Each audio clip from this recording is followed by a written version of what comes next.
Bonsoir à tous, ravi de vous retrouver dans une nouvelle émission de On parle de ping. Alors, comme vous le savez, c'est une émission très spéciale puisque je ne reçois pas un, pas deux, mais trois invités, et qui plus est, trois invités d'exception, et qui plus est, du même club, le CP Lys Lannoy. Donc, vous l'avez dû entendre tout à l'heure, je suis en compagnie de Christian Brifeuille, d'Agnès Lelanic et d'un petit joueur de ping très peu connu dans notre milieu, un certain Jacques Secrétin.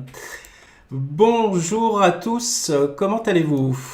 Bonjour Dragan. Bonsoir. Bonsoir. Bon, comment ça se passe dans le Nord là? Quel temps il fait? Du soleil toute la journée. Frais le matin, froid le soir. D'accord. Alors, on va attendre encore quelques secondes, le temps que tout le monde se connecte. Ce que je voulais savoir déjà en premier lieu, c'est ça fait quoi d'avoir un club où il y a déjà des légendes, parce que je parle de légendes parce que c'est le cas, vous êtes trois personnalités à avoir marqué le tennis de table. Comment se passe la cohabitation? Allez Agnès, elle parle en premier. Agnès, allez. Voilà. C'est la dernière, hein. C'est la plus nouvelle. En fait, c'est tout naturel. Après, tu apprends de l'expérience des uns, des autres. Les compétences aussi sont différentes. Donc, tu essayes de toujours apprendre pour essayer de pas faire les erreurs. Après, franchement, ça se passe super bien. Même si j'ai pas souvent l'occasion de jouer contre Jacques, on se croise souvent et il m'apprend beaucoup. Alors, Christian, évidemment, c'est l'histoire. Et voilà, il y a d'autres compétences. En fait, on essaye de compléter en tant que joueuse et après les compétences en tant que dirigeant de club.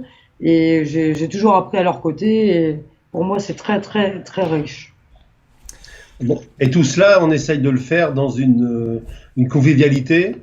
C'est sûr, comme tu dis, on est un grand club, mais on est un grand club parce que bon, on joue en pro, mais le fond du club, c'est quand même une amitié, des amis, des gens qui jouent au tennis de table, qui se prennent pas la tête. On fait tout pour gagner, avoir le meilleur. Ils donnent le meilleur d'eux-mêmes, mais sans vraiment se prendre la tête et pouvoir porter les couleurs du CP Lys le plus haut possible et le mieux possible. Après, on gagne, on perd, mais le tout, c'est l'amitié qui relie tous les joueurs du club, puisqu'on est environ 300 licenciés. Hein, donc, depuis 6 ans jusqu'à 97 ans, hein, puisqu'on a un vétéran qui a 97 ans. Donc, tout ça, ça se passe dans une bonne osmose et une bonne amitié. Voilà. Je crois que le point commun entre les trois personnages qui sont là, c'est la passion. Oui. Et je crois que quand on est passionné, on a beaucoup de choses à dire, parce qu'on a du vécu, et on a aussi beaucoup de choses à apprendre envers les uns et les autres. Et retransmettre cette passion et les valeurs à plus de gamins possible, c'est notre objectif. Même quand on a ton expérience, on apprend encore? Oui, on apprend toujours, oui, bien sûr. Au contact des autres, on apprend énormément. Et pas toujours à travers les portables, bien sûr, ou les jeux vidéo, mais je sais que au contact direct avec les gens, on apprend sur leur vie, sur la façon d'être, la façon de se comporter. Et on a une vitrine, on a une très belle vitrine depuis pas mal d'années. Hein, donc il y a les résultats qui suivent également, mais je crois qu'il y a un investissement, que ce soit du président, que chacun des personnages qui sont ici, il y a un investissement. Hein, alors il y en a qui en font plus que d'autres, mais je crois que je dis la passion réunit vraiment tout le monde. Et justement, par rapport au club qui a une actualité chargée en ce moment, le club vient de se qualifier pour la finale de TTU Cup dans une demi-finale 100% française, donc contre Saint-Quentin. Agnès, est-ce que tu t'attendais cette année à ce que le club se qualifie pour une nouvelle finale? C'était pas prévu à la base, je pense que c'était pas prévu. L'équipe n'était pas construite pour faire une finale cette année. C'est vrai que sans Bernie, sans Bernadette Sox, c'était compliqué. On partait quand même avec un élément moteur et qui nous a amené quand même aussi le titre de championne d'Europe il y a 2 ans. Donc on essayait d'aller il y a 3 ans. Alors on essayait d'aller le plus loin possible. Alors après, c'est vrai que tout est possible dans le sport justement, c'est de créer des surprises, c'est de démontrer que voilà, même si sur le papier on n'est pas favorite, et on peut quand même être là. Et c'est je pense que, on va en reparler, mais L'intérêt, c'est justement de connaître une équipe depuis un bon moment, de jouer ensemble, de se connaître, avoir des qualités, des défauts, et donc d'être là au moment où, quand l'une elle est un peu moins là, ben, de pouvoir compenser cette lacune, de bien se connaître pour être soit là au même moment, pour être justement arrivé jusqu'en finale, soit si l'une est moins là, de pouvoir compenser cette lacune. Donc c'est vrai que le fait, c'est tout un travail, hein, on va peut-être en reparler après, mais c'est tout un travail de plusieurs années où on se connaît très très bien, Siao, Momi et moi, et maintenant Sania aussi. C'est vrai que le fait, c'est tout un travail. Hein, ça permet quand même, ça a permis d'arriver à cette finale, et j'espère qu'on va pas s'arrêter là, vraiment. Christian, qu'est-ce que ça représente pour le club, une finale de Coupe d'Europe? Est-ce qu'il y a des conséquences financières ou est-ce que ça aide d'autant plus pour les partenariats? J'espère que cette deuxième finale, sur 3 ans de temps, va nous apporter un retour je veux dire financier, parce que la première finale qu'on a gagnée il y a 3 ans, je pense que, comme j'ai déjà dit, comme j'avais dit dans un France Tennis de Table encore, ou maintenant ça s'appelle Ping Magazine, que Ping Pong Mag, je crois. Ping Pong voilà, Mag. on a une coupe, une médaille et les yeux purs pleurés, parce que financièrement, ça ramène rien. Le tennis de table ne ramène rien. La première année qu'on était champion de France, nous en 2011, c'est l'année où le LOSC en football a été champion de France et a gagné la Coupe de France. J'ai eu 1 000 € de plus pour le club, alors qu'on était qualifié Champions League et premier championnat de France. Le LOSC a gagné, je pense, pour le titre, il a dû avoir 15 millions d'euros et qualifié pour la Champions League 25 millions d'euros. On a eu le droit à une fête avec des minibus, tout ça, à Lille, grandiose, avec 10 jockeys et tout. Nous, on est rentré tranquillement en revenant de Metz avec notre médaille et voilà, donc sans aucune, même sans aucune, je veux dire, retombée fédérale, parce que on nous donne une coupe comme ça, il n'y a pas de mise à l'honneur des clubs, que ce soit garçons ou filles, une mise à l'honneur des résultats. Voilà, donc ça, on en reparlera peut-être aussi après. La finale va se jouer contre les Espagnols de Cartagena. Voilà, donc c'est un tirage compliqué. Ça s'est décidé cet après-midi. On joue le 3 mai, vendredi 3 mai à Nice, le match aller, puisque Cartagena descend de la Champions League. Donc ils ont quelques points de plus que nous sur le total des joueuses. Donc match aller à Nice et le match retour le samedi 11 mai à Cartagena. Donc une équipe qu'on connaît, puisque dedans il y a une joueuse qui jouait à Metz l'année dernière, là, qui est Zouline, je pense, qui a émigré donc à Cartagena. Puis il y avait Maria aussi, je crois, non? C'est Kao Maria. Maria l'a joué chez nous puisqu'elle nous a dépanné pendant la période de grossesse de Xiao. Hein. On avait même fait disons des pieds et des mains pour la garder, mais bon, on a eu des propositions beaucoup plus intéressantes en Espagne. Hein, salaire, appartement, loyer, tout payé, tout pris en charge. Donc, et puis elle sera rapprochée de sa famille. Donc ce sont 2 filles qu'on connaît. La troisième, c'est Ederjli, je pense. Donc c'était une Serbe qu'on connaît aussi, puisqu'ils étaient 2 sœurs. Ils ont joué dans les championnats pro. Donc maintenant, tout est ouvert pour moi, comme a dit Agnès tout à l'heure. Bon, c'est-à-dire qu'on avait fait une équipe cette année qui était pas une équipe bis, mais bon, c'est une équipe sur laquelle on s'était dit, la Coupe d'Europe, c'était un choix de faire le TTU. On s'est dit, au moins le quart, après, ce sera du plus. Oui. Et on a eu la chance de faire le gros plus, c'est en quart de finale, puisqu'on a quand même battu Saint-Quentin, oui, à qui on mis 3-0 à l'aller, alors qu'ils étaient venus, ils descendaient à Champions League, et leur objectif de Saint-Quentin, quand même, cette année, c'était de gagner cette coupe TTU, qu'on avait remportée en 2016 et que Metz avait gagné l'année dernière. Donc, mais ils ont été cueillis à froid chez nous, on leur a mis 3-0, ce qui nous a permis de nous qualifier. Après, Grand Quevilly et Cartagena, pour moi, sont des équipes qui sont tout à fait à notre portée, surtout qu'on retrouve actuellement une Xiao Xing Yang de très haut niveau. Elle retrouve son niveau d'avant sa grossesse, puisqu'hier elle était au Qatar, elle a quand même encore battu la 24 mondiale. Elle est revenue, je pense, à la 45 et 50e mondiale. Donc on part pas vaincu. Bon, on part de 50-50 au départ, mais je pense qu'on va tout faire pour pouvoir revenir de Carthagène avec une deuxième fois la coupe. Jacques, est-ce que tu leur donnes un coup de main dans ces moments un peu cruciaux quand, ben voilà, sur des matchs en particulier, est-ce que tu interviens? Je crois que je suis beaucoup intervenu sur Xiao au début quand elle était là. Elle notait tout ce que je disais sur un carnet. Et j'avoue qu'elle ne comprenait pas que le ping-pong se jouait de plusieurs façons. Elle ne jouait que d'une seule façon. Donc il y avait une grande partie psychologique à expliquer la tactique et la façon de son comportement devant la table. Hein, elle était un peu butée au départ. Or après, une fois qu'elle a compris que le ping-pong, c'est s'adapter à l'adversaire, donc il faut savoir avoir plusieurs palettes à sa disposition. Une fois qu'elle a compris, son niveau a augmenté très très vite. Et donc c'est une leader, hein, c'est clair.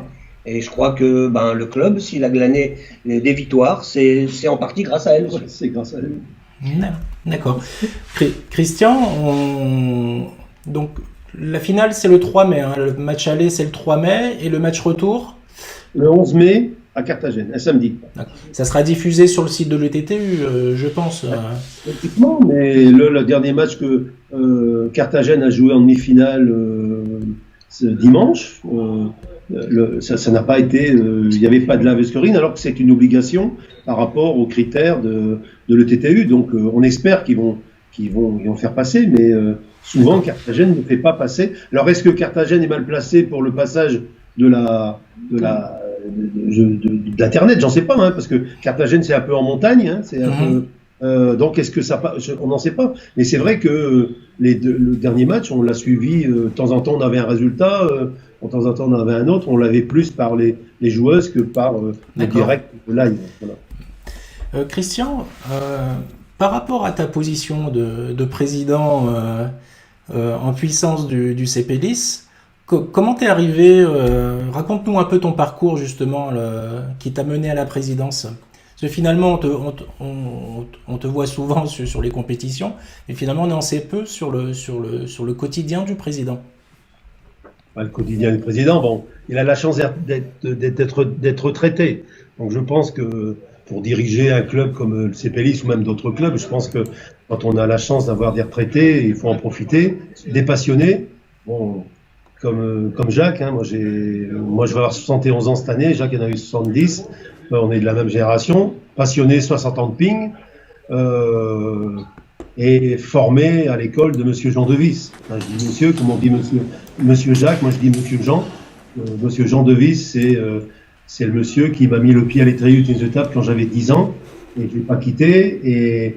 Et bon, je ne vais pas dire que j'essaye de le copier, mais je pense que en regardant derrière, il me semble que je suis le même parcours que lui, c'est-à-dire que bénévole, entraîneur, joueur, dans les papiers et tout ça, et maintenant impliqué donc comme président de club, impliqué au comité, impliqué à la ligue, et bon, le parcours n'est pas fini puisque lui il est monté à la Fédé et après il est monté à l'Europe. Bon, et Monsieur maintenant va avoir 80 ans bientôt. Donc, où il en est le club maintenant justement en termes de licence? Là, on tourne actuellement environ à 250 licenciés. Hein. On fait partie des clubs, on est dans le trio de tête des clubs des Hauts-de-France. On a 25 équipes qui jouent à chaque journée de championnat, que ce soit les jeunes, adultes, féminins, donc voilà. Des écoles. Le club est présent dans les écoles. Les écoles qui passent toutes les semaines avec l'éducateur qu'on a, Eric Groult, hein, qui est entraîneur au club depuis plus de 30 ans, parce qu'il est là depuis 1988. Et on reçoit environ 350 gamins des écoles primaires de Lys toutes les semaines, par période, par cycle, CE1 jusqu'au CM2. Donc ce qui nous permet de recruter, de voir ceux qui sont plutôt ils sont meilleurs au tennis de table qu'au football, où on y va parce que son copain y va. Donc on dit tiens, je viens, et hop, et donc ce qui nous permet tous les ans d'avoir des jeunes, et on est à peu près on est une centaine de jeunes de 6 ans à junior, donc 15-16 ans. Hein, au niveau, comment ça se passe? Tu en parlais tout à l'heure d'un point de vue financier, le tennis de table, c'est pas le football. Comment aujourd'hui, où les prix augmentent tous les ans, comment tu arrives à jongler et à maintenir le club à ce niveau? Financièrement parlant, comment ça se passe? Alors, je vais revenir sur. Moi, je suis là depuis, donc j'attaque mon troisième mandat, parce qu'on travaille en mandat olympique. Hein. J'ai commencé en 2008, 2012, 2016 et 2016-2020. Quand j'ai repris le club en 2008-2009, le club existait, parce que ça fait 20 ans qu'on est au plus haut niveau, mais on vivotait, je pense. Le CPLI vivotait troisième, quatrième, cinquième. Même l'année où j'ai repris, on a failli descendre de Pro A, et on a eu la chance de ne pas descendre parce qu'il y a un club, je pense que c'était Tours, qui pouvait pas monter. Donc on a été repêché. Et moi j'ai dit, c'est peut-être la chance de notre vie. Bon, de ce fait-là, moi j'ai eu un coup de chance également personnellement, qui m'a permis d'avoir une somme d'argent, parce que si on en est aujourd'hui, je pense qu'il y a eu le départ, qu'il a fallu avoir du financier, Ouais. et on peut avancer, et j'ai mis 50 000 € dans le club sur 2 ans. D'accord. Ce qui nous a permis cette année-là de prendre l'Ichoué, qui était championne de France. Donc on a remonté le niveau et l'année d'après on était champion de France. Et depuis on a pu bouger. Donc là ça a été le départ et grâce à ça quelques résultats, grâce à un réseau quand même qu'on a monté avec 3-4 personnes au club. On a trouvé des financiers privés et on a des institutionnels qui nous ont également, suite aux résultats, soutenu un peu plus que c'était avant. La municipalité, que je remercie parce qu'elle nous met à disposition des superbes installations. Après, on a le département. On a la chance que le département prend les clubs qui sont considérés comme d'excellence. On a la région. On fait partie des Hauts-de-France. On est dans les Hauts-de-France. On fait partie des clubs aussi d'excellence. Et on a également, nous, la métropole européenne de Lille, la MEL, qui prend également, ça se fait pas partout, mais nous on a la chance d'être là à Lille, où ils prennent 20 clubs de haut niveau, où les clubs sont pris en charge et avec une belle subvention. Donc tout ça fait que j'ai un budget de 300 000 €, 150 000 privés, 150 000 institutionnels. Donc Comment pas mal. c'est un budget bien géré, je pense, parce qu'il y a des clubs qui ont déjà eu des budgets similaires et qui sont pas au niveau où le club aujourd'hui. C'est déjà arrivé dans le tennis de table. Faut savoir bien gérer et jongler avec les chiffres. C'est pas Voilà. évident aussi. Hein. Et avec les recrutements, on a eu la chance d'avoir des recrutements depuis 5-6 ans, comme disait Agnès tout à l'heure. On est un club avec beaucoup d'amitié entre les filles et les garçons. Et les filles, on a eu la chance d'avoir des filles comme Eva Odorova pendant 7 ou 8 ans au club. Notre regrettée Valeria Borza, que je pense que s'il n'y avait pas eu son accident, elle serait toujours avec nous. Et qui, pour moi, est notre petite étoile qui nous permet, depuis 5-6 ans, de continuer à faire ce qu'on fait. Moi, j'en suis persuadé qu'elle est autour de nous, elle nous illumine, elle nous porte dans les moments difficiles. Parce que on a eu des moments difficiles et après on a un recrutement qu'on a fait. Bon, moi le dernier recrutement sur lequel je suis le plus fier et très souvent content, c'est Agnès qui est à côté de moi. C'est pas pour lui pousser la pommade, mais quand j'ai su qu'Agnès cherchait un club et tout, alors que au départ c'était pas le financier qu'il cherchait et on a réussi à trouver un terrain d'entente, mais c'était par rapport à sa passion et par rapport à son vécu. Et je pense que dans un club comme le nôtre, par rapport à ce qu'on fait, elle nous a aidé énormément à, comment je vais dire, à canaliser nos jeunes pousses très nerveuses, qui étaient Xiao, comme disait Jacques tout à l'heure, Bernadette Soch, voilà. Et maintenant, on a une Thaïlandaise, donc ce sont des filles qui ont un potentiel énorme, mais qu'il faut canaliser. Et je pense qu'Agnès, les mères de famille, et elle canalise en plus d'autres personnes qui ne sont pas de sa famille. Et ça, je pense que si on en est là aujourd'hui, c'est grâce à tout. Elle a un caractère très fort, très formé. Elle a une expérience et je pense que si on en est là aujourd'hui, c'est grâce à tout. C'est pas toujours facile, parce que c'est une Bretonne. Ah mais oui, mais j'ai entendu qu'elle avait la tête dure. Hein. Je l'ai déjà entendu ça. Hein. Bon.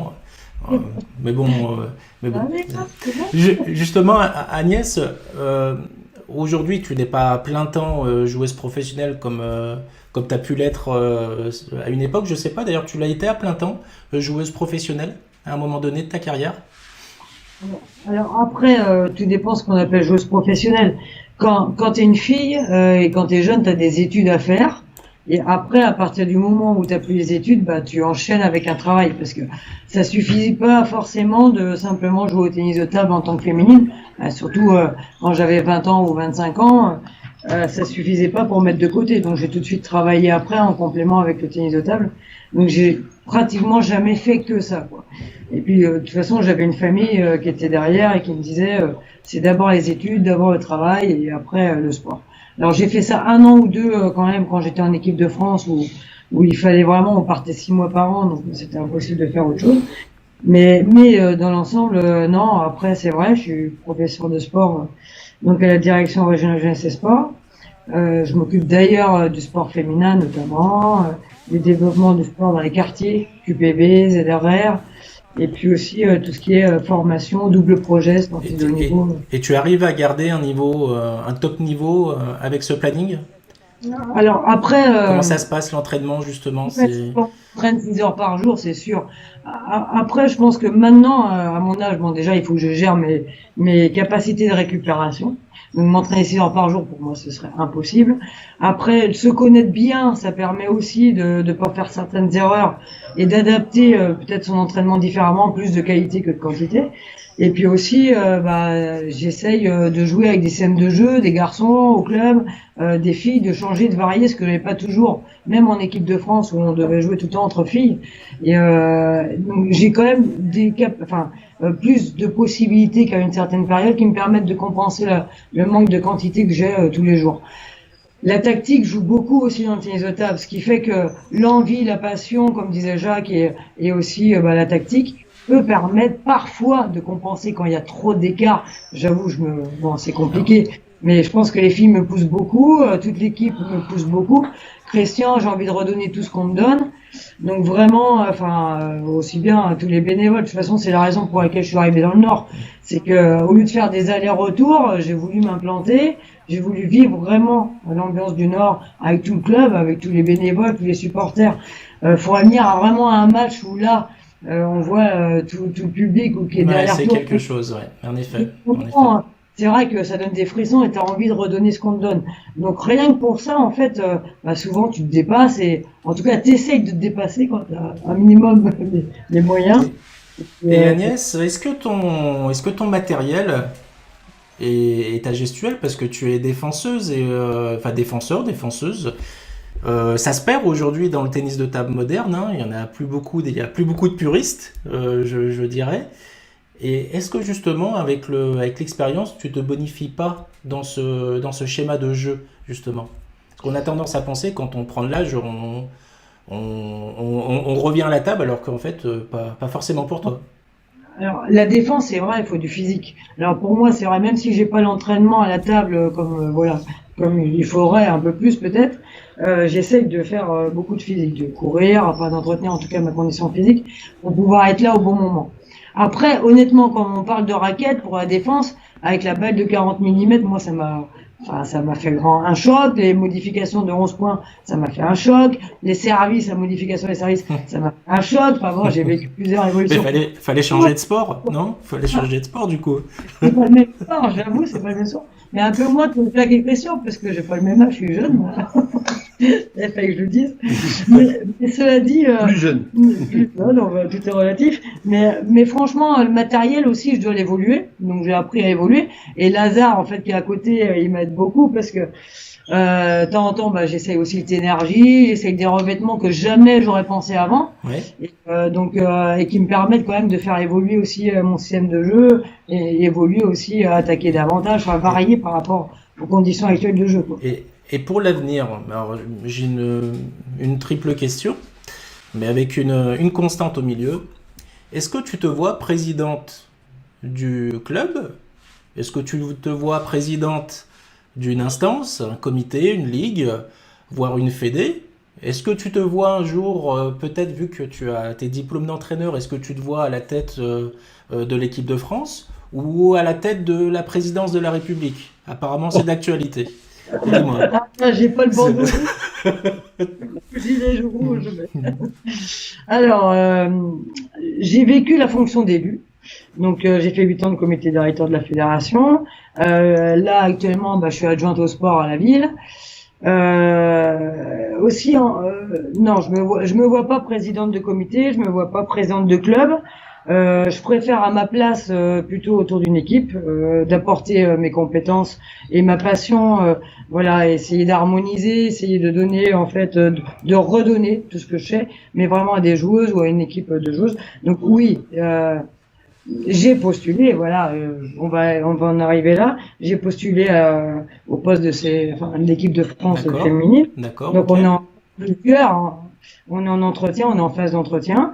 C'est vraiment une mission qui m'intéresse, non seulement c'est la continuité de mon parcours, parce que en tant que joueuse, en tant que coach, voilà, de l'équipe et d'avoir vécu cette aventure-là avec les filles du CPLIS, qui ressemblent quand même à une équipe quand même internationale, parce qu'avec des Taïwanaises, des Chinoises monégasques, des Roumaines. Donc je pense que le côté international des sélections aussi de l'équipe de France, je pense que ça m'a permis d'avoir un peu de recul et d'essayer de personnaliser en fait mon entraînement dans un esprit d'équipe, ce qui n'est pas simple parce qu'on est un sport individuel dans un sport d'équipe, et d'avoir des résultats individuellement à la fois ou en double ou en équipe, c'est pas toujours simple à concilier.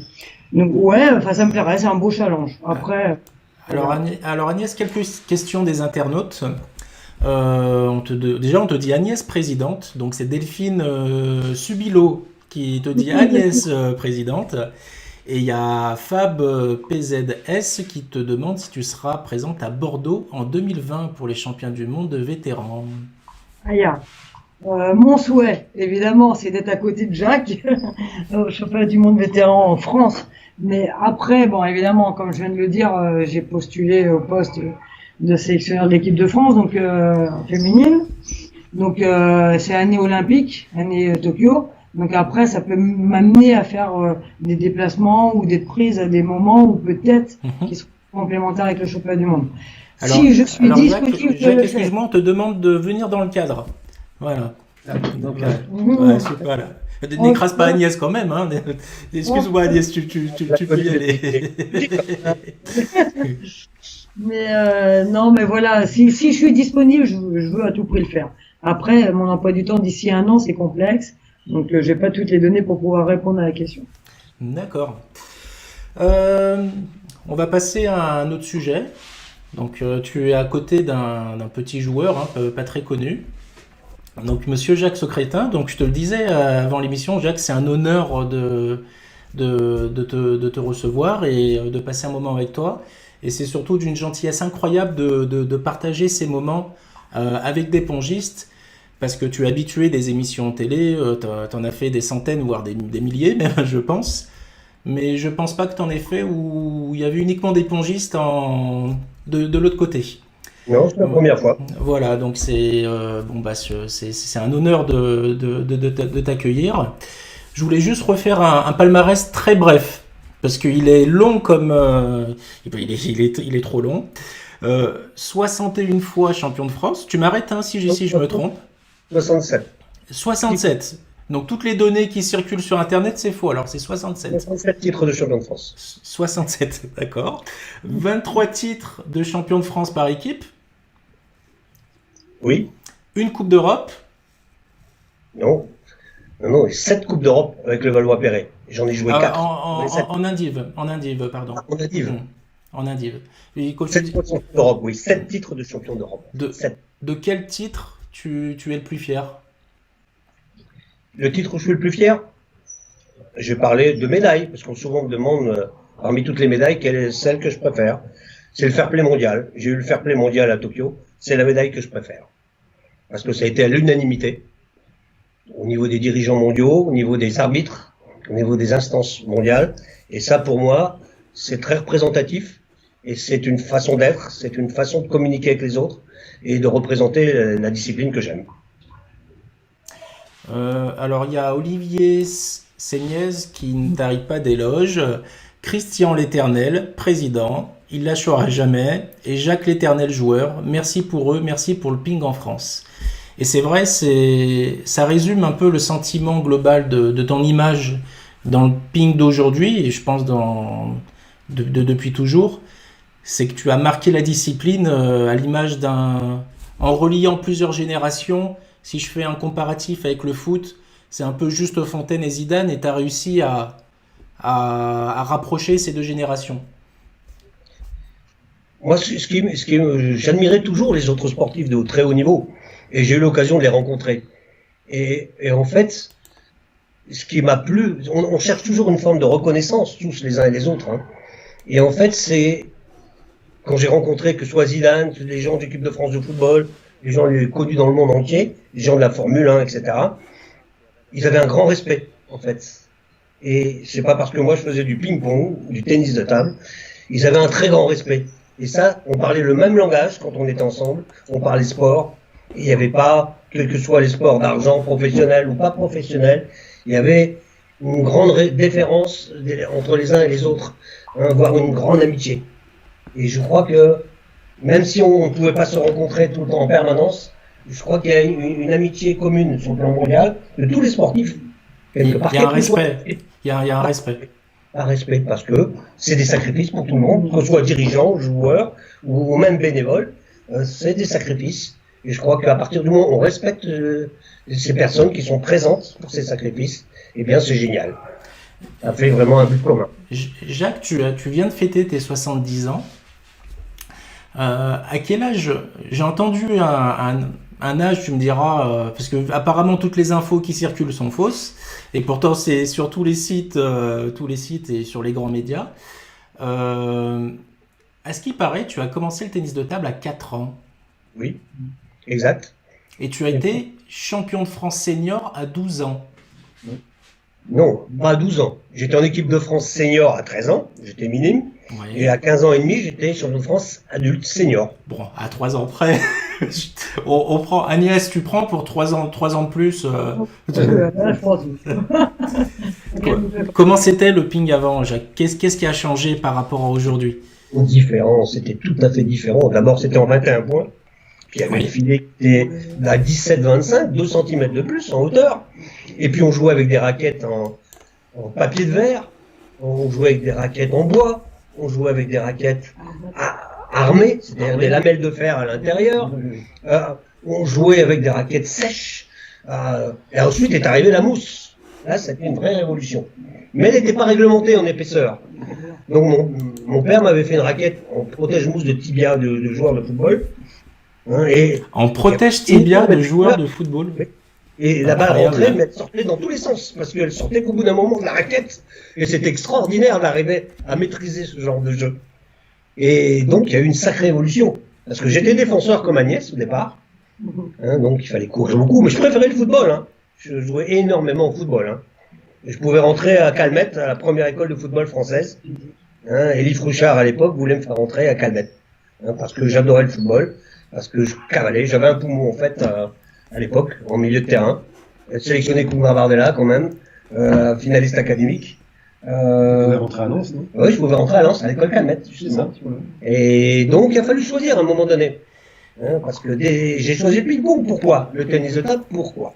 Parce que dès l'âge de 8 ans, je voyageais à travers le monde. C'est les voyages qui m'ont attiré. Ouais. Je regrette pas, hein, parce que quand on a fait 17-18 fois le tour du monde, eh bien, on regrette pas parce qu'on en voit des choses. On devient très, très riche dans sa tête. Et je suis très riche dans ma tête. Comme Agnès, comme Christian. Parce qu'on a une acquisition d'informations, d'éléments par rapport à ce qu'on a vécu, par rapport à ce tennis de table archaïque qui a évolué à travers les matériaux. Donc il a fallu s'adapter aux générations différentes. Il y a eu de plus en plus, c'est devenu de plus en plus professionnel, mais c'est qu'une toute petite partie. Le professionnalisme. Oui. Et un jour, il n'y en avait pas vraiment. Il n'y en avait pas. Il fallait vraiment se débrouiller. Et tu avais un travail à côté? Tu avais un travail? Je suis le premier à être rentré en dessous de 14 ans à l'Institut National des Sports à Vincennes. Et grâce aux gymnastes roumaines qui étaient championnes d'Europe à l'âge de 13-14 ans. Donc ça a changé toute la donne, en fait.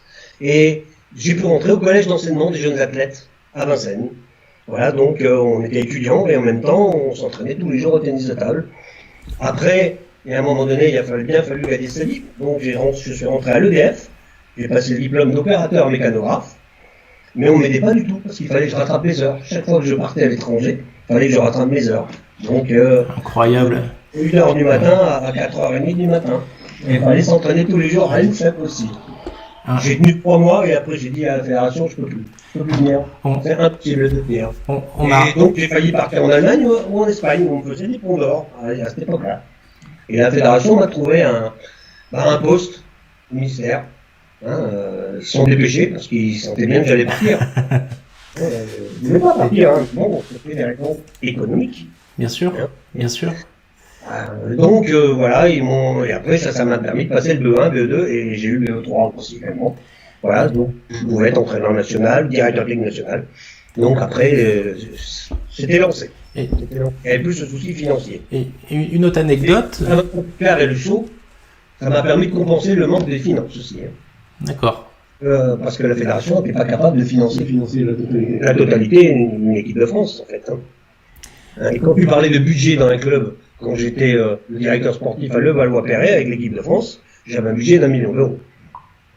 D'accord.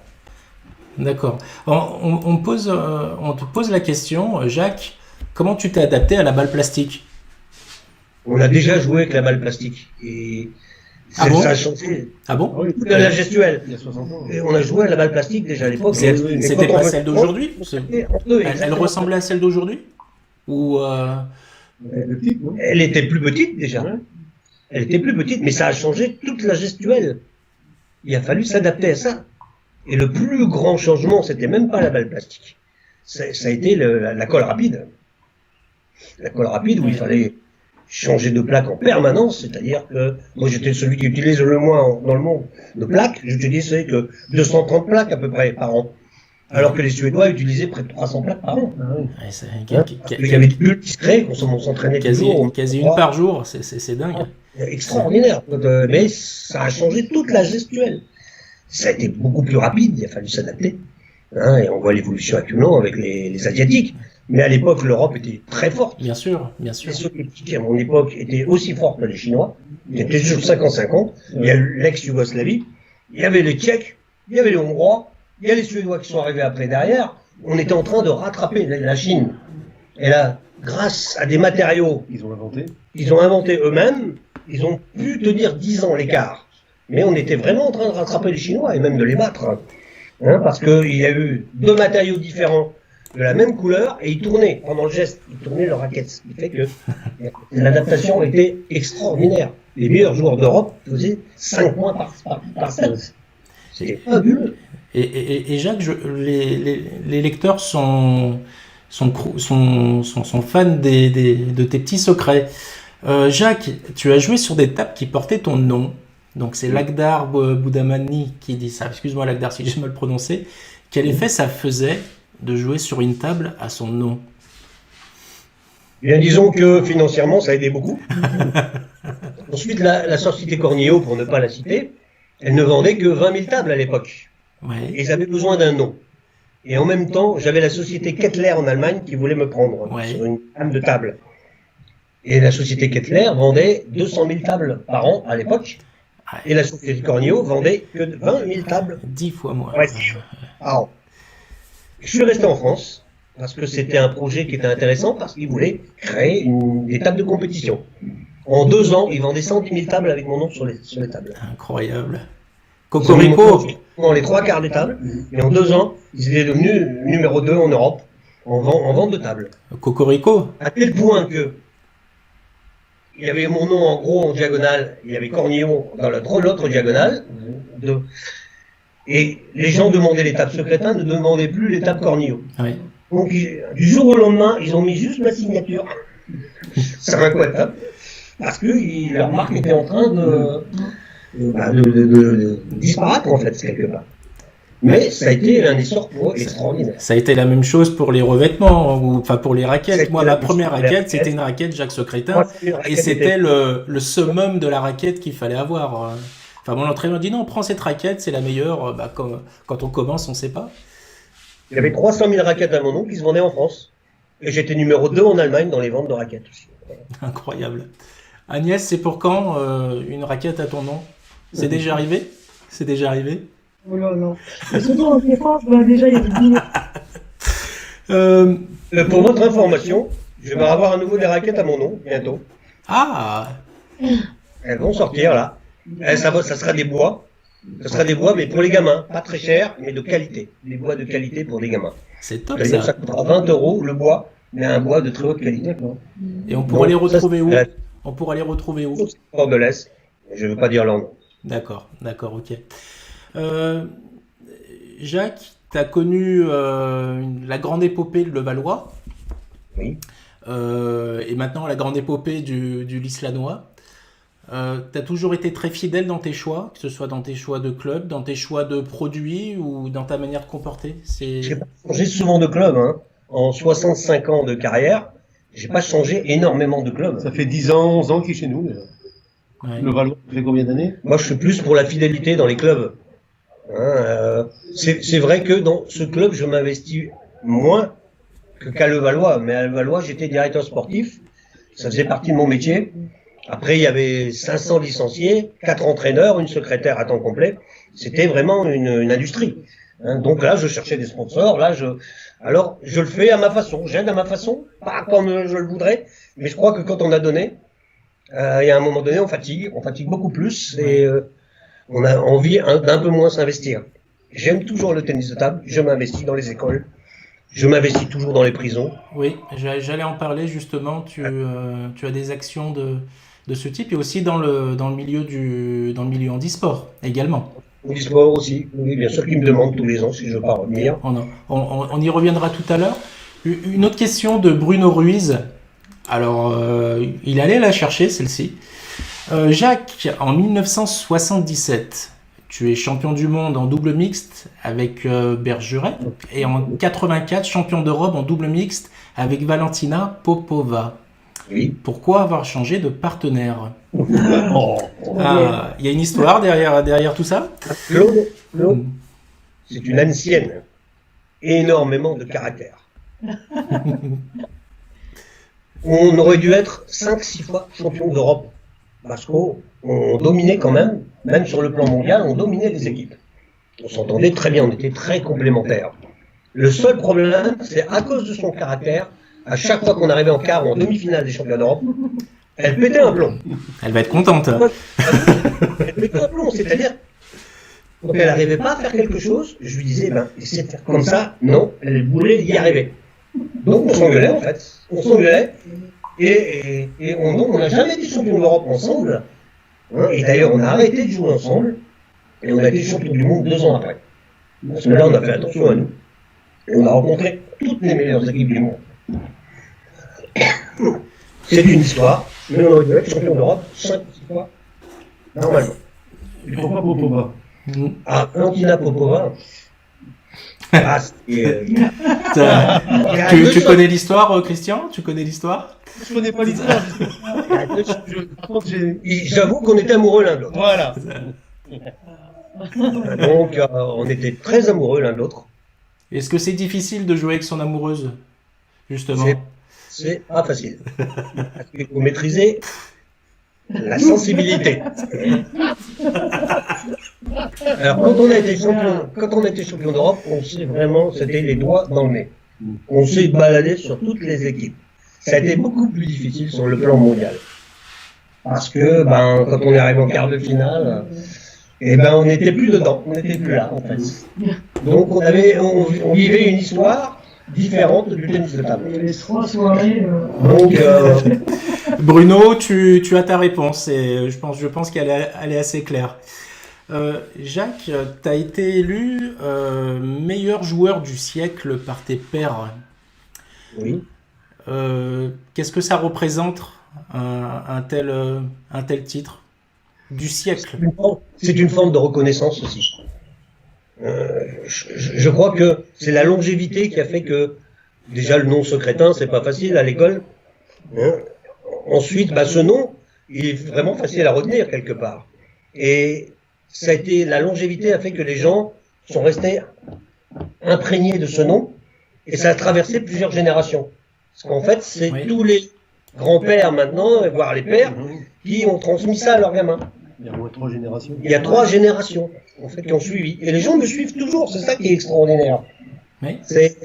Vous savez, là, bientôt, il va y avoir l'émission d'un timbre sur le tennis de table au CNOS, le 18 mai. Et Oui. c'est l'Assemblée générale de la fédération. Donc, ils n'ont pas de représentants. Donc, ils m'ont demandé d'y aller. Oui. Alors, ici, ils ont présenté les joueurs de l'équipe de France. Gatien, comme il est numéro 2, organisateur des Jeux Olympiques, il n'a pas le temps. Il n'est pas là. Donc, ils ont dit, oh non, on ne veut pas les gens de l'équipe de France, au CNOS. Et quand ils ont cité mon nom, je dis, ah oui, pas de problème, oui, il peut venir. Et tout de suite, les gens ont dit, et à la fédération, les gens, Olivier Perrier, par exemple, a dit, ah, c'est incroyable, les gens ont dit oui tout de suite. Quoi. C'est, voilà. Je pense que les gens ont été marqués par la longévité, à mon avis. Oui. Par le nom aussi. Et les raquettes. Et tout ça. Jacques, tu es aussi un déconneur à la table. J'ai trouvé quelques vidéos sur YouTube. Oui. J'en diffuse une actuellement où tu es torse nu en fait dans un club et tu te prends un point de la main gauche par un autre joueur. Est-ce que ça te rappelle quelque chose?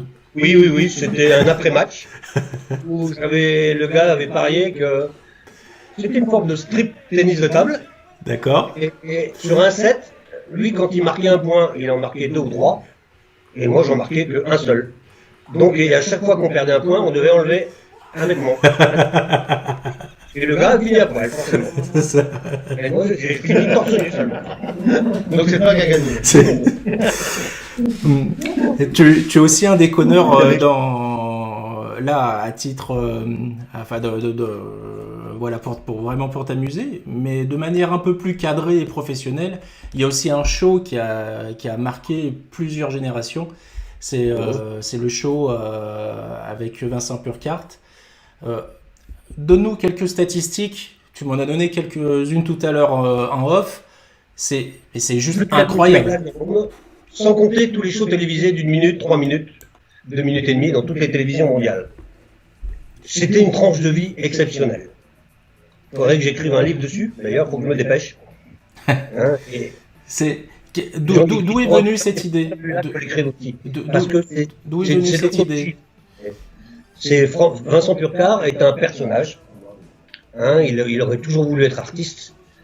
Et je crois que pour lui à l'époque, quand il était en équipe de France, il était champion de France avant moi, il prenait sur ses vacances. Tous les gens de cette époque-là travaillaient et prenaient sur leurs vacances.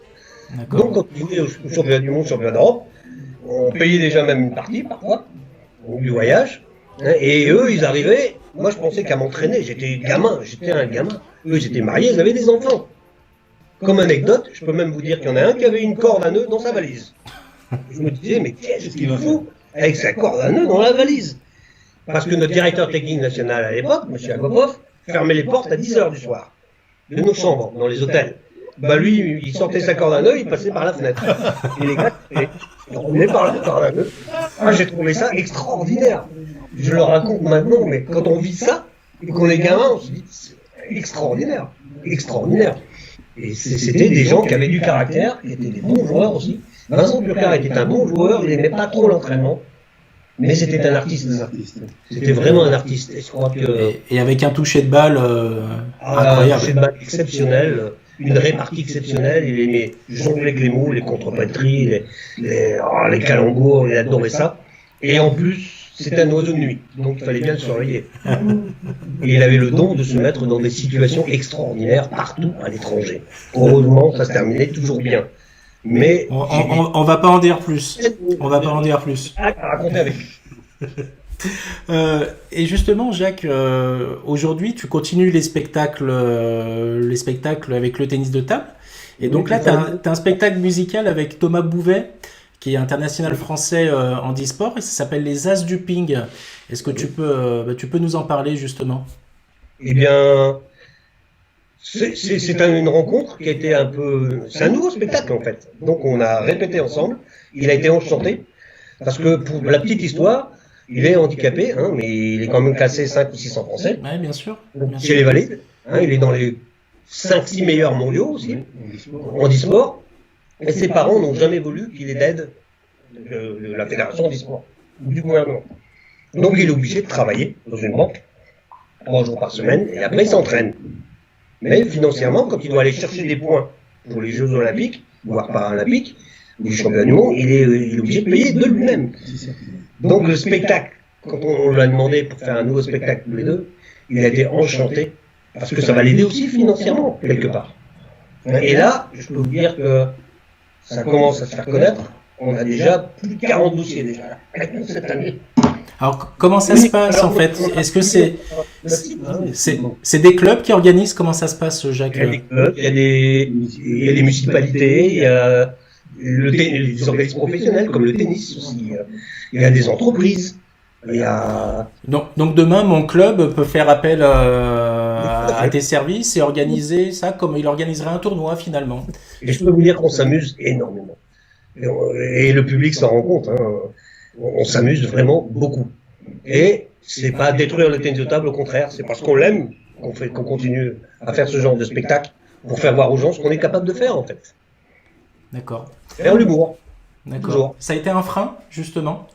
Ce côté loisir que tu as toujours mis en avant, il y a le côté compétition, mais ce côté loisir. Oui, parce que la fédération était surtout compétition, tournée vers les compétitions.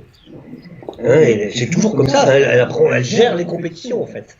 Et elle trouvait, avec Vincent Purcard, les 3 premières années, alors qu'on était demandé partout dans le monde, et à un moment donné, on pouvait faire 3 spectacles par jour pendant 3 ans, tellement on avait de demandes. Dean Martin nous avait demandé à son casino à Las Vegas aussi. Les Américains, eux, ils payent, hein, je peux vous le dire. Hein, on a hésité à ne pas y aller. Hein. Mais la carrière était terminée. Alors la fédération, les 3 premières années, elle disait qu'on ridiculisait le tennis de table. À tel point que Vincent Purcard, comme il était président de club au Kremlin-Bicêtre, on a organisé que pour la fédération le spectacle. La salle était archi bondée. Et là, ils se sont aperçus la liesse qu'il y avait dans le public, l'énergie qui était dégagée.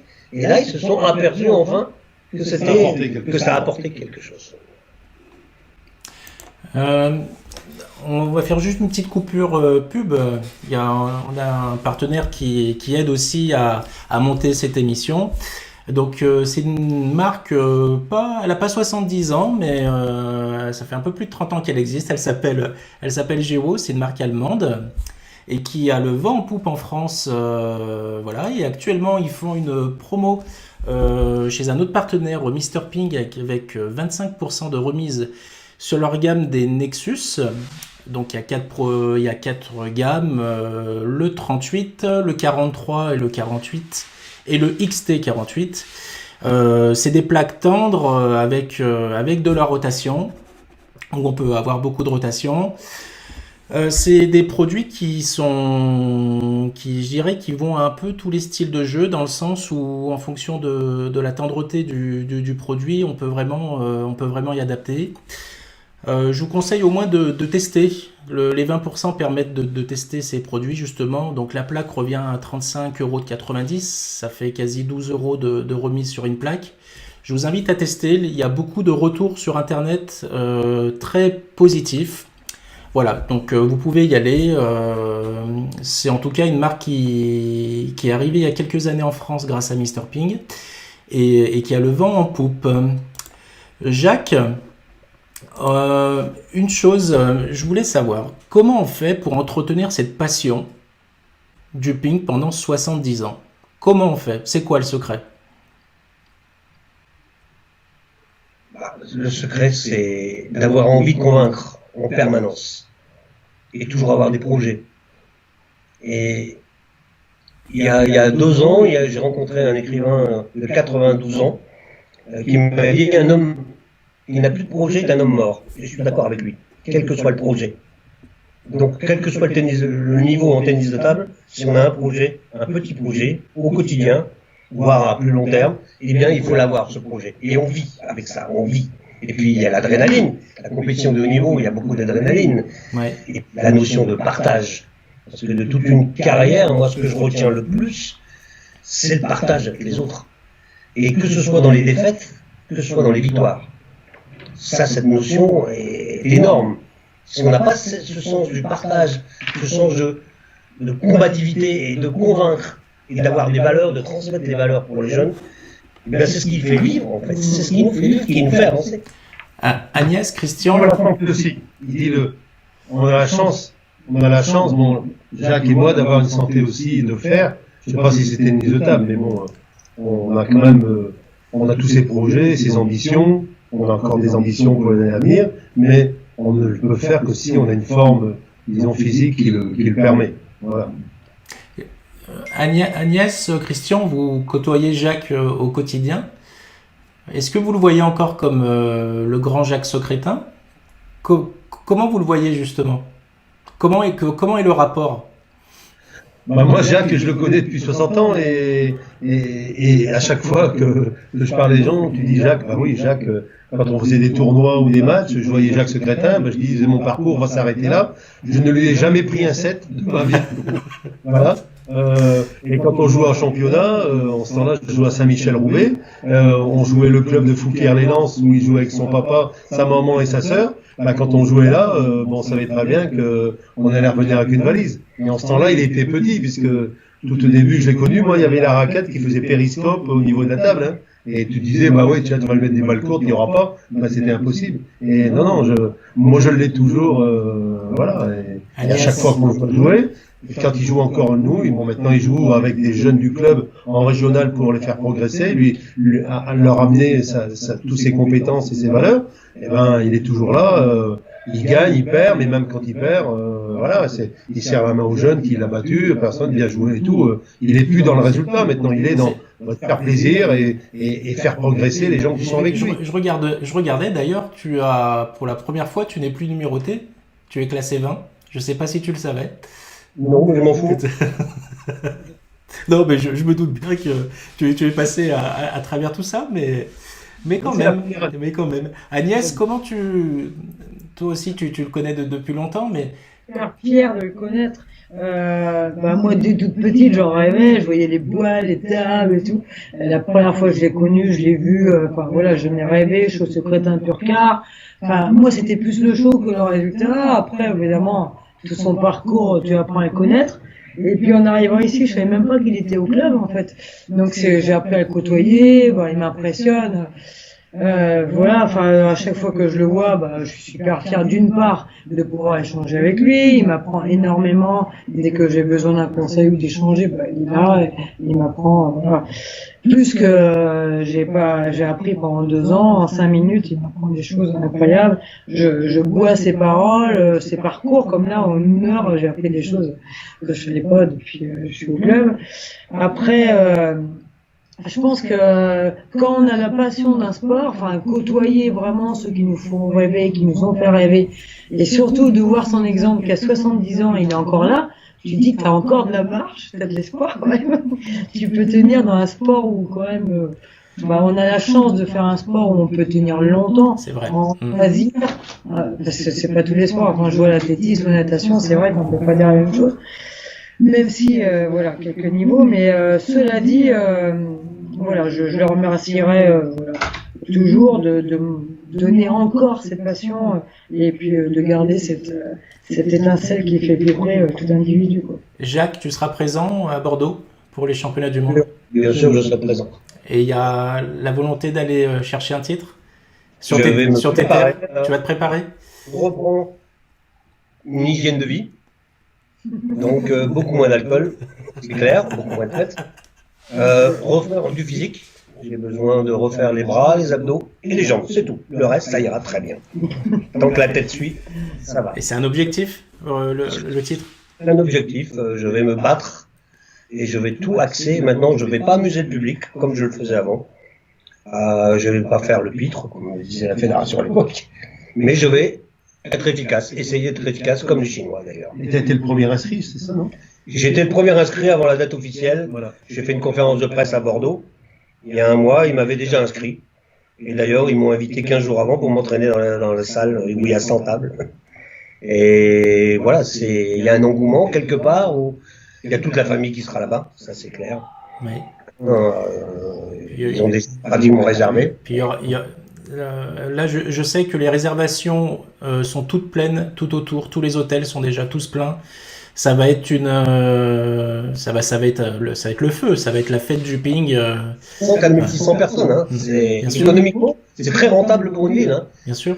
La première fois que je l'ai fait à Baltimore en Amérique, je me dis, je vais rencontrer des momies pleines de bandelettes, mais c'est faux. C'est faux. Alors sur la table, c'est des lions, ils se battent, mais alors après, ils sortent, ils vont au restaurant, ils vont en boîte, ils s'amusent. Et comme il y a beaucoup de retraités, ils dépensent leur argent. Ils passent 15 jours de vacances, 10 jours de vacances derrière. Ils ont déjà, à Bordeaux, estimé un petit peu ce que ça peut rapporter. Ils ont dit en quelques jours, c'est 11 millions d'euros. Incroyable. Économiquement. Incroyable. Avec du ping-pong, comme quoi c'est possible. Et oui, c'est possible. Une question, est-ce que Jean-Philippe pour toi, Jean-Philippe et Patrick devraient jouer au championnat du monde pour l'image de la France? Je pense que Patrick, je pense pas. Là, ils ont des fonctions actuellement qui leur permettent pas de se concentrer, de se distraire. Jean-Philippe Gessel est numéro 2 pour la préparation des Jeux Olympiques. Et je crois que là, il est dans les hautes instances. Et il faut qu'il se dépêche parce que ça passe très très vite. On est déjà en 2019, 24, ça va 2024, ça va arriver très vite. Donc je pense que c'est pas le moment pour lui. Christian, Christian, si tu avais un conseil à donner à un président, qu'est-ce que tu lui dirais aujourd'hui à un jeune président qui voudrait aider son club? Qu'est-ce que tu lui dirais? Qu'est-ce que je dirais? Je dirais que c'est pas une tâche facile, mais il faut être humble et essayer de progresser suivant ses moyens. C'est-à-dire que ne pas vouloir mettre la charrue avant les bœufs. Si on en est là aujourd'hui, je pense au CPLIS, c'est parce que depuis 12 ans, 11 ans maintenant, on a fait des choix de joueuses, des choix financières. Certaines années, on n'a pas. Il y a une année, on n'a pas fait la Coupe d'Europe parce qu'on s'était dit financièrement, on ne pourra pas la tenir. On n'a pas recruté les filles qu'il fallait parce que on n'était pas sûr comment je vais dire, du financement qui allait rentrer au club. Et je pense qu'il faut faire. Et maintenant, actuellement, on est en train, au bout de 10 ans, on est en train de récolter, je pense. On moissonne tout ce qui a été porté par le club. Le club a 60 ans. Le club est au plus haut niveau depuis 20 ans, parce qu'il faut savoir, et ça je pense qu'il n'y a pas beaucoup de gens qui sont au courant, c'est que le CPLIS est au plus haut niveau féminin depuis la création de la Super Division, sans jamais être descendu de division. On est le seul club en France qui n'est pas descendu depuis la Super Division. On a toujours été Super Division, et quand il y a eu la Pro A, et toujours Pro A, avec des moments où on était prêt à descendre, mais on n'est jamais descendu. Et après, on s'est mis des projets. On voulait être champion de France une fois. Moi, je m'étais dit champion de France une fois si je suis président. Après, j'arrête. On a été 3 fois. Après, on s'est dit pourquoi pas champion d'Europe. Et maintenant, le projet, c'est un projet. Est-ce que le projet, c'est de préparer la suite du futur président? Le projet de préparer la suite, ça se fait, c'est en plein dedans, puisque, comme je disais tout à l'heure, moi j'ai des objectifs pour les prochaines élections. Je reste au club, mais je ne me représenterai plus en tant que président. Je laisserai ma place. Ça finira mon 3e mandat, parce que je vais me présenter pour des élections sur la gestion de la Ligue des Hauts-de-France. D'accord. D'accord. Le président actuel, M. Jean Douilly, a annoncé donc officiellement depuis plus de 6 mois qu'il a abandonné, qu'il a arrêté. Il commence aussi à avoir un certain âge, et je pense qu'il a fait une grande partie du tour de ce qu'il pouvait faire, et il veut laisser la place aux jeunes. Bon, je ne sais pas si à 70 ans on est toujours jeune, mais c'est dans le cœur. Parce qu'il y en a que 75, donc il n'y en a pas beaucoup plus que moi. Mais bon, moi j'ai la chance de toujours être passionné, d'être sur le terrain, d'être dans un club qui, c'est vrai, rayonne depuis un certain nombre d'années, grâce à son équipe première. Les garçons, maintenant, on commence à avoir énormément de jeunes qui arrivent derrière et qui vont prendre la place de Jacques dans les années. C'est pour ça que Jacques est avec eux pour les former. Et ça, là, je peux tirer mon chapeau parce qu'il y a beaucoup de gens qui avaient dit, oh ben Jacques, il jouera plus en équipe première, on ne verra plus, il jouera plus. Maintenant, il a coincé le bec à quelques personnes, puisque maintenant, il joue en régional 1 avec des jeunes qui ont 14 ans, 13 ans. Et actuellement, ils sont toujours possibilité de finir premier, de monter en division supérieure. Donc, ce sont des éléments. Et voilà. Et après, l'avenir fait qu'on va repartir sur 4 ans. Et justement, la personne qui était là tout à l'heure, qui a tout préparé derrière toi, Lazare, bon, c'est quelqu'un que je suis en train d'essayer de former. Je resterai au club, hein, parce que bon, ce qui fait peur, je veux dire. Ce qui fait peur, c'est quand on parle d'argent. Quand on dit 300 000 euros, ils se disent ouais, mais il va par un tel. Non, c'est pas grand-chose, non, pour gérer un club. Alors, il faut aller les chercher et être présent. Et ce qui fait peur, c'est que ce sont des gens qui sont quadragénaires et qui sont pas en retraite. Donc, je pense qu'il faut avoir des gens qui ont une passion et qui ont du temps aussi disponible. Voilà.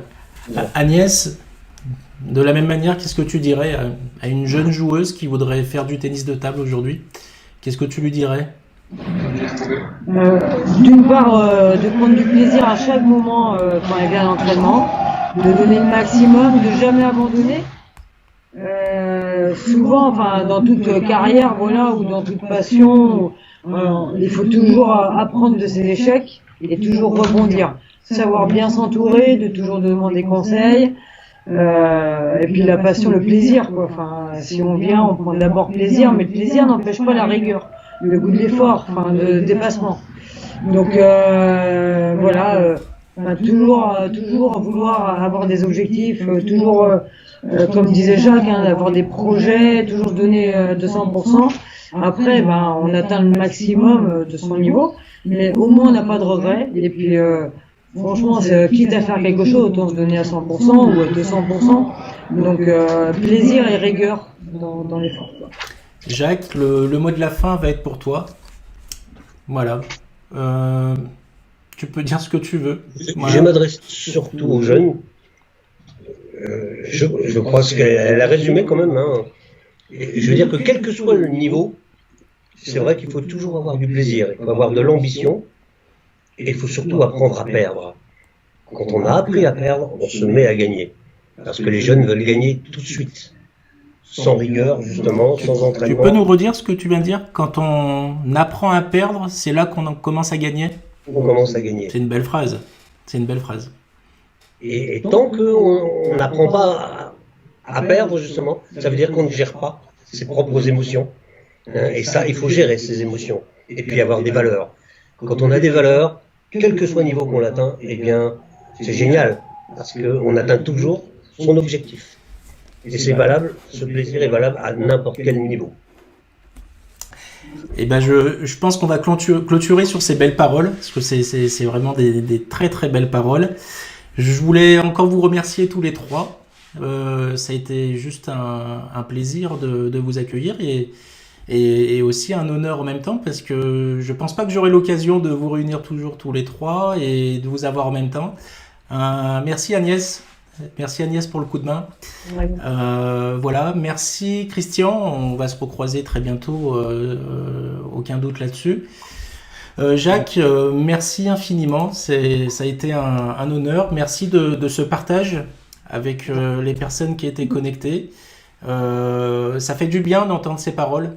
Malheureusement, je pense que dans le ping-pong d'aujourd'hui, on les entend pas assez. C'est pas forcément ce que j'entends dans les compétitions de la part des entraîneurs. C'est pas forcément ce message-là que j'entends. Alors après, chacun est libre d'entraîner comme il le souhaite, mais je pense plus de bienveillance, comme les paroles que tu viens de donner. Je pense que le ping-pong s'en sortirait encore mieux.